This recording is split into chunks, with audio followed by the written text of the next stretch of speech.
Hello students, आज हम इस वीडियो में टैक्स प्लानिंग, टैक्स अवॉइडेंस और टैक्स इवेजन ये जो तीनों टर्म हैं वो क्या हैं और इन तीनों टर्म के बीच में क्या डिफरेंस होता है, कौन सा इलीगल है, कौन सा लीगल होता है, इस चीज़ को हम समझेंगे। तो चलिए फिर स्टार्ट करते हैं कि आखिर टैक्स प्लानिंग, अवॉइडेंस और इवेजन होते क्या है। तो फिर सबसे पहले हम लेते हैं कि टैक्स प्लानिंग क्या होती है, राइट। तो अब नॉर्मल टर्म में समझिए कि tax planning, tax avoidance, tax evasion कहीं ना कहीं एक दूसरे से मिलते हुए टर्म हैं, पर तीनों ही टर्म के अपने अपने कॉन्सेप्ट्स हैं। तो प्लानिंग क्या कहते हैं? Tax planning is a way to reduce tax liability by taking full advantage provided by the act through various exemptions, deductions, rebates and relief। अब देखिए टैक्स प्लानिंग करना क्या होता है कि जैसे आपको कुछ भी, आप कहीं घूमने जाना है या आपको कोई एक्सपेंडिचर्स करने हैं तो आप प्लान करते हो कि ये करेंगे, ऐसे करेंगे और किसी हिसाब से हम कॉस्ट इफेक्टिव रह सकते हैं।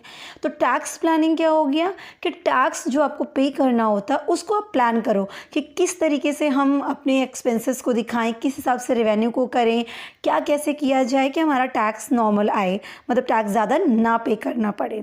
लेकिन अब यहाँ पे जो हम ये प्लानिंग कर रहे हैं वो प्लानिंग कैसे कर रहे हैं? लीगल फॉर्म में कर रहे हैं। लीगल फॉर्म में मतलब कि आपके जो लॉ है, इनकम टैक्स एक्ट 1961, तो इस एक्ट में जो भी लॉ है, जो भी चीज़ें कही गई हैं कि आप इतना डिडक्शन ले सकते हैं, इन लोगों को इतना रिबेट मिलेगा, या ये चीज़ें में इतने एग्जिम्पशंस हैं, तो जो जो ये चीज़ें अवेलेबल हैं उन्हीं में रह के हम अपने टैक्स को कम करेंगे। लाइक ATC है, तो ATC का क्या है? डिडक्शन है। तो अब हमें पता है कि ATC का डिडक्शन हमको किन किन चीज़ों में मिल सकता है। 1.5 लाख 2 लाख की लिमिट है, मान लीजिए 1.5 लाख की लिमिट है। तो अब हमको ATC का डिडक्शन मतलब किन किन चीज़ों में मिल सकता है? हमने कोई इंश्योरेंस करवाया हो, LIC का प्रीमियम भर रहे हैं, PPF का कर रहे हैं, तो इन सब चीज़ों के लिए हम ATC का डिडक्शन ले सकते हैं। अब हम क्या करेंगे, जो मेरी रेवेन्यू हो रही है, हमने एक इंश्योरेंस करवा लिया, LIC करवा ली अपने नाम की।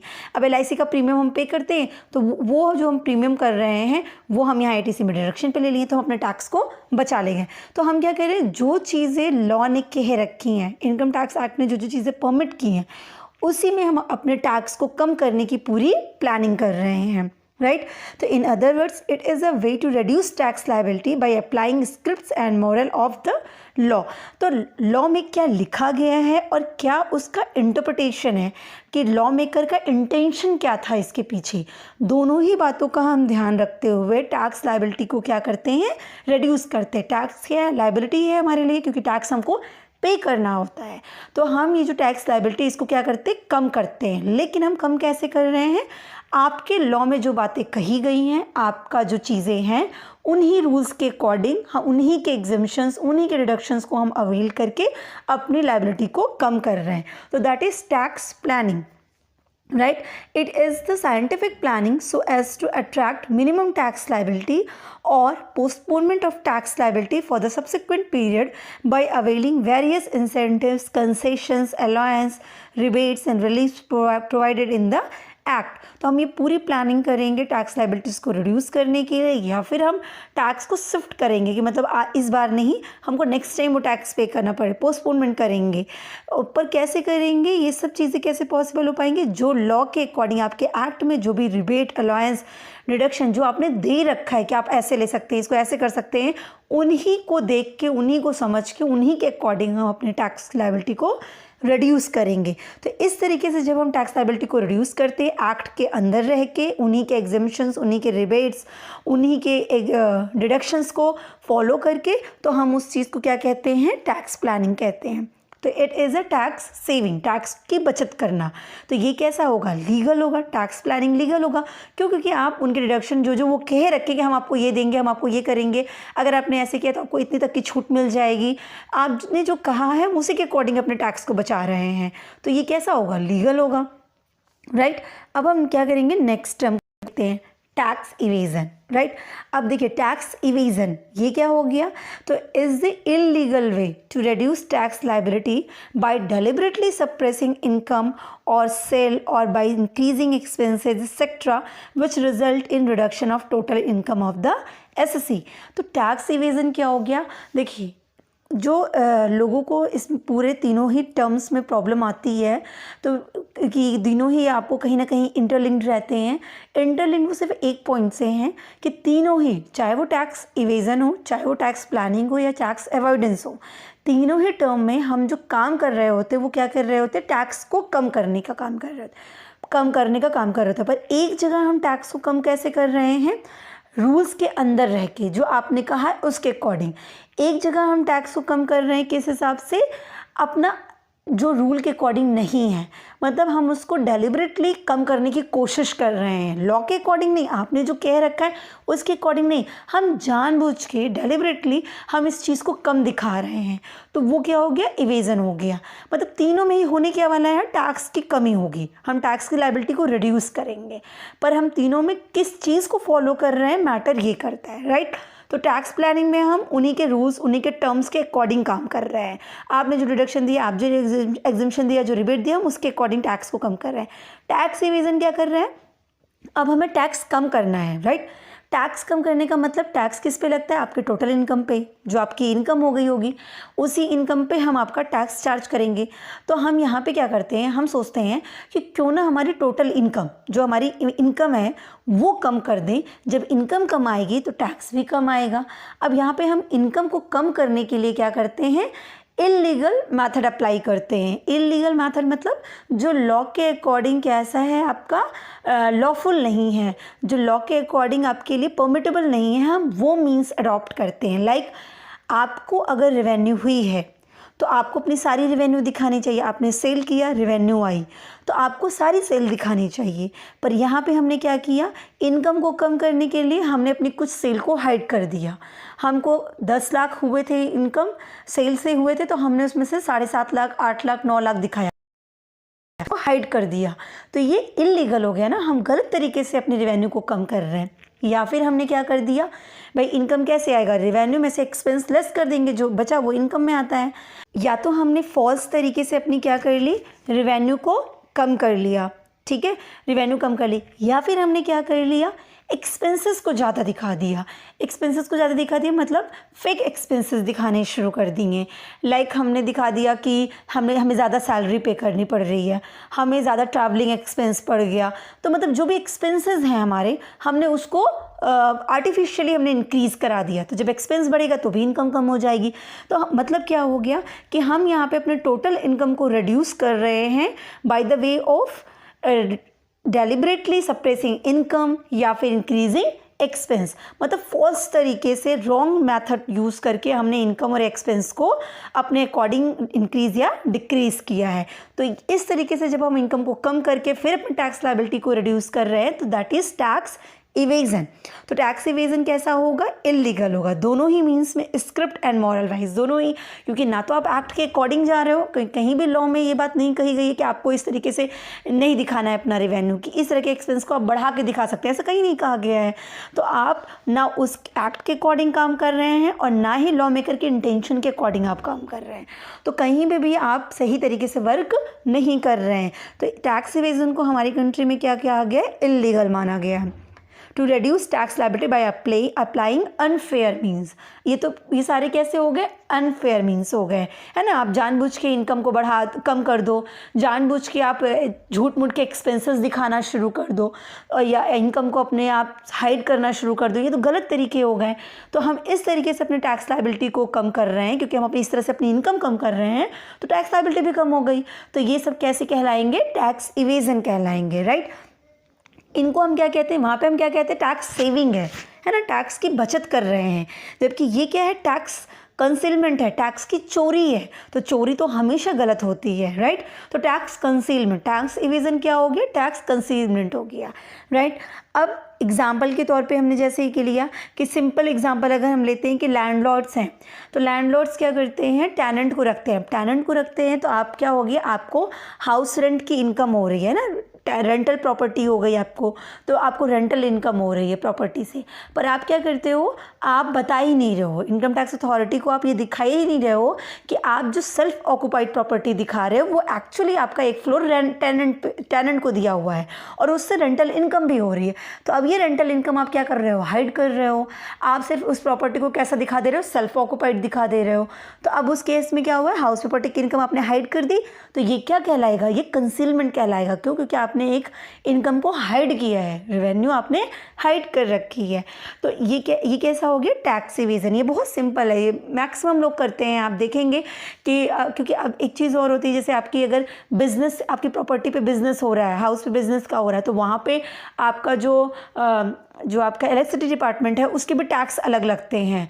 प्रॉपर्टी है, अगर आप कई टेनेंट को दे रखा है तो उसके हिसाब से आपका लोडिंग अलग जाता है, तो आपका टैक्स जो इलेक्ट्रिसिटी टैक्स है वो भी अलग चार्ज होता है। तो लोग इन सब चीज़ों को छुपा लेते हैं, तो कहीं ना कहीं आप क्या कर रहे हैं, चोरी कर रहे हैं, हाइड कर रहे हैं चीज़ों को।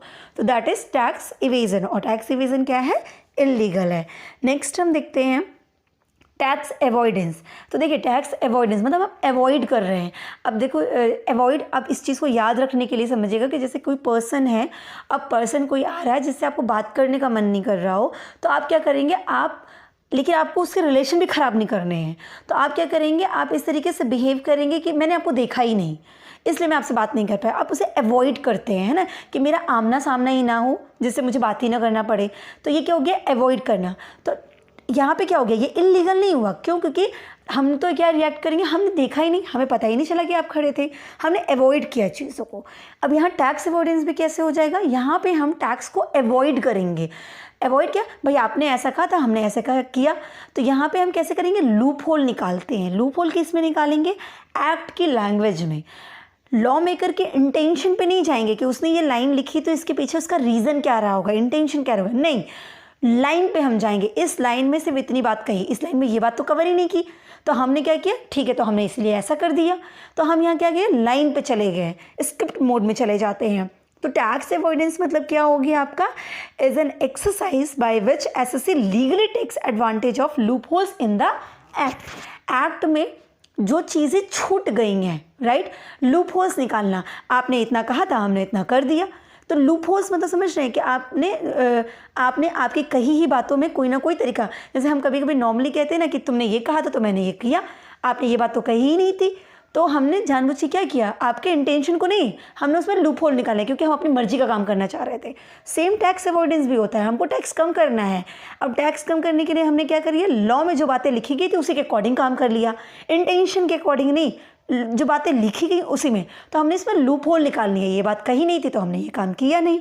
तो ये टैक्स अवॉइडेंस कैसे होता है, लीगली आप एडवांटेज लेते हो, एक्ट में जो बातें मेंशन हुई हैं उसी में से आप एडवांटेज, उसके लूप होल का एडवांटेज लेते हैं। तो tax avoidance is a practice of bending the law without breaking it.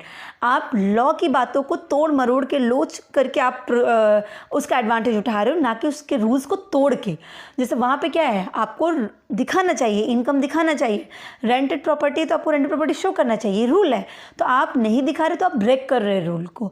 यहाँ पे हम ब्रेक नहीं करेंगे, यहाँ पे हम क्या करेंगे, हम इसको आगे पीछे करके काम कर ले जाते हैं, राइट। तो हम यहाँ पे टैक्स अवॉइडेंस कैसा होता है, लॉ को बेंड करना, उसमें लूप होल निकालना, right. It is a way to reduce tax liability by applying the script of law only. Intention पे नहीं, मोरल पे नहीं काम करेंगे, जो लिखी गई बात है बस उसी पे वर्क कर रहे हैं, राइट। इंटरप्रिटेशन ऑफ स्टैच्यूट बहुत मैटर करता है कि जो स्टैच्यूट जो लॉ में लिखा गया है उसका इंटरप्रिटेशन क्या है, और जब हम उसका इंटरप्रिटेशन करते हैं तो हम उसका लॉ मेकर के इंटेंशन के अकॉर्डिंग करते हैं। जैसे होता है, आपने देखा होगा, एक लिटरल मीनिंग निकालना और एक रियल मीनिंग निकालना। एक होता है इंग्लिश के सेंटेंस की जस्ट उसका क्या कर देना, आपका ट्रांसलेशन कर देना। तो ऐसे ही लॉ की बातों का हमने सिर्फ ट्रांसलेशन कर दिया और उसी के अकॉर्डिंग हमने काम कर दिया, तो ये क्या हो गया, एडवांटेज लेना हो गया, राइट। तो यहाँ पे हम उसके इंटेंशन पे वर्क नहीं करेंगे, यहाँ पे हम उसमें जो बातें लिखी गई बस उस पर वर्क कर जाते हैं। कई बार ऐसा होता है, और इसी में क्या होता है, लूप होल रहते हैं। तो कई बार टैक्स अवॉइडेंस की वजह से ही नई अमेंडमेंट्स होती है, जो आप देखते हैं ना, एक्ट में अमेंडमेंट आई, तो जब लोग जो हैं उसका फ़ायदा उठाते हैं तो नेक्स्ट टाइम अमेंड करके उन चीज़ों को ऐड ऑन कर दिया गया। हमारा मतलब ये था, एक्सप्लेनेशन एक्सप्लेनेशन देके उस चीज़ को अमेंड किया जाता है। तो most of the amendments are aim to curb the such loopholes. उन लूप होल्स को कंप्लीट करने के लिए, ख़त्म करने के लिए नए नए अमेंडमेंट्स आते रहते हैं, राइट। तो it is a tax hedging. तो यहाँ पे क्या हो रहा है, टैक्स को हम हेज कर रहे हैं, मिटिगेट कर रहे हैं, कम कर रहे हैं इन्हीं की बातों के तरीके से, बचाव करके, राइट। तो फॉर एग्जांपल हम ले लेते हैं, putting your money into a individual saving accounts to avoid paying income tax on the interest earn by your cash savings. तो आपको पता है कि जैसे सेविंग्स है तो सेविंग्स पे आपको जो इंटरेस्ट मिलेगा उस पर क्या हो जाएगा, आपको वो आपका टैक्सेबल पोर्शन हो गया। तो अब आपको पता है कि 10,000, जैसे सपोज़ करिए कि मैं एक सेक्शन ले लेती हूँ कि अभी तो जैसे मान लीजिए कि 10,000 तक अगर आपको सेविंग अकाउंट्स पे इंटरेस्ट रिसीव होता है तो वो 10,000 तक एग्जेम्प्टेड इनकम हो गया। सपोज़ करिए आप एक एसएससी हैं और आपको 20,000 सेविंग बैंक पे इंटरेस्ट होने वाला है, ठीक है। सेविंग बैंक पे इंटरेस्ट कितना हो रहा है, 20,000। तो 10,000 तो एग्जेम्प्टेड हो गया, पर बचे 10,000 क्या है, इसे टैक्सेबल हो जाएंगे। टैक्सेबल हो जाएंगे मतलब इस पर इनकम बन जाएगी और टैक्स लग जाएगा। तो आपने क्या किया, आपने अपनी जो सेविंग है वो अलग अलग इंडिविजुअल अकाउंट्स में डाल दिया। पर्टिकुलरली आपके नाम पे जो अकाउंट है उसमें आपने क्या किया, 10,000 तक के ही इंटरेस्ट को रखा जितना एग्जेम्पशन मिल जाए। बाकी के आपने सेविंग्स को अलग अलग अकाउंट्स में डाल दिया जिससे कि वहाँ के इंटरेस्ट का टोटल आप पे ना आने पाए, आपकी इनकम में ऐड ऑन ना होने पाए, तो वो आपकी टैक्सेबिलिटी नहीं बनेगी। कहीं पे भी ऐसा नहीं लिखा गया है कि आप कहीं और अपनी सेविंग्स को नहीं डाल सकते किसी और के। जैसे मैंने अपनी सेविंग्स कुछ पैसे जो हैं बच्चों के नाम पर डाल दिया, किसी और के नाम पर डाल दिया, किसी और के नाम पे सेव कर दिया, एक्स वाई किसी के अपने पेरेंट्स के अकाउंट में पैसे डाल दिए, तो वो इंटरेस्ट क्या हो गया, उनके अकाउंट में चला गया, राइट। तो टोटलिटी में हमारी जब इनकम टोटल हो रही है, हमारे जितने भी बैंक अकाउंट मेरे नाम से है, तो वहाँ पर टोटल इंटरेस्ट तो सिर्फ 10,000 रहेगी और वो हमारा एग्जेम्प्ट हो जाएगा। बाकी हमने अपनी सेविंग्स अलग अलग अकाउंट में डाल दी। तो ये कैसे हो गया, हमने अकाउंट आपके लॉ का लूप होल निकाला कि हम सेविंग्स को कहीं पे भी डाल सकते हैं ना। सेविंग के लिए तो आपने नहीं कहा कि अपने सेविंग को इसी अपने नाम के अकाउंट में डालना है।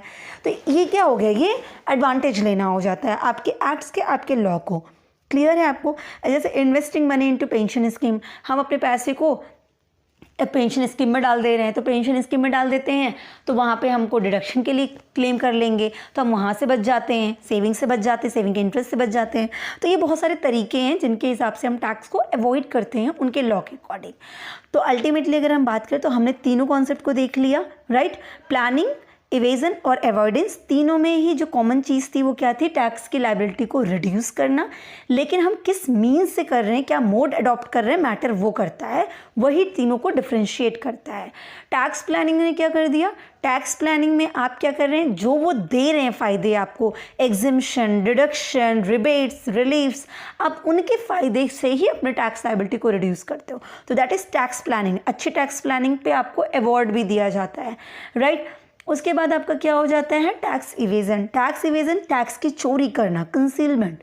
तो आप क्या करते हैं, आप झूठ मूठ के एक्सपेंसेस दिखा दे रहे हैं, अपनी इनकम को हाइड कर दे रहे हैं, आप इस तरीके से टैक्स को रिड्यूस कर रहे हैं, तो दैट इज़ इलीगल।